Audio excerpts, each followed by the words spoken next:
Hey everybody, welcome back to another Diecast review. Today we are taking a look at a car that I, for some reason, took forever to get my hands on. Don't ask me why, I don't know why. But this is Brandon Brown's 2021 Talladega raced version. This is kind of a infamous car for the circumstances, unfortunately.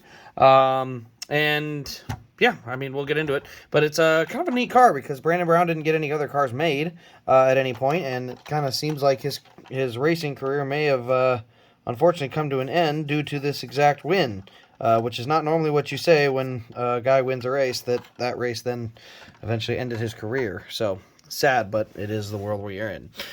So anyway, let's take a look here. So we see our Xfinity Series race win box here. There you can see a render of the car and a production number of 876 for this car. Like I said, infamous, kind of a worldwide almost at this point for the Let's Go Brandon, which was not at all the fault of Brandon Brown. And yeah, that's super disappointing. But here we go, Brandon Brown, the Sparks 300 winner, Talladega, Alabama, October 2nd, 2021. Time of the race, 2 hours, 4 minutes, and 55 seconds. Yeah, not that long a race, only 2 hours. Ended under caution because of sunlight. We ran out of sunlight, and it was only a 2 hour and 4 minute race. So my question would normally be, well, why did we run out of daylight? It didn't last that long. Well, that's what happens when you start the race at 4 p.m. in the fall. So that was actually literally a NASCAR scheduling issue. And then we also have the race win sticker there.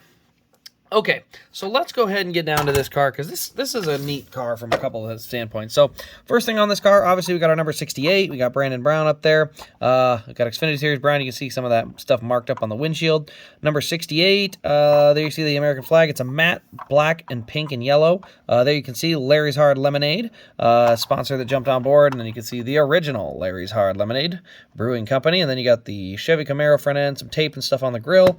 A little bit of damage because, of course, it's Talladega, so, naturally that's going to happen. Down the right side, fairly clean over here. I don't see any huge marks. A little mark there, I guess. But otherwise, fairly clean. You got brown on the rear window, a little bit of dirt on there as well. The original Larry's Hard Lemonade on both the deck lid and on the rear bumper. And, yeah, the rear, let's go ahead and pop the hood open on there, so you can see there's our Chevy engine detail there. And there's the undercarriage there. So the biggest thing on this one, the matte color, the matte black mixing with the pink and yellow, really they're really not a bad look. It ends up looking pretty darn sharp regardless. And overall, like I said, the paint scheme, there's some other Brandon Brown cars I probably think I like the paint scheme on more. But this is still a good solid paint scheme, and it is a neat story. The family-owned team comes through, and, sadly, one of the final radio transmissions from... I shouldn't say final transmissions, but the one from them winning, where he radios to his dad and says, "We did it." It's a really, really neat story that they were able to get a win in NASCAR after all the work they did, and just really unfortunate that they got screwed. Only other way to put it. They got screwed by the political climate in America, which is an absolute train wreck in every way, shape, and form. What do you say?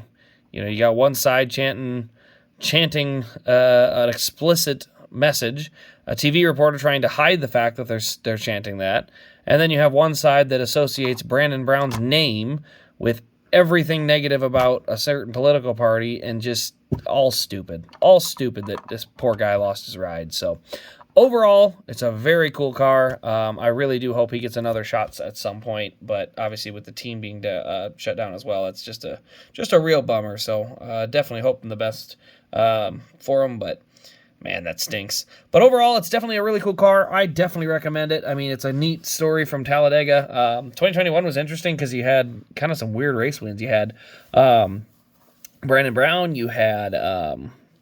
God, I can't even remember who won the truck race. I know what it looks like. It's a 12.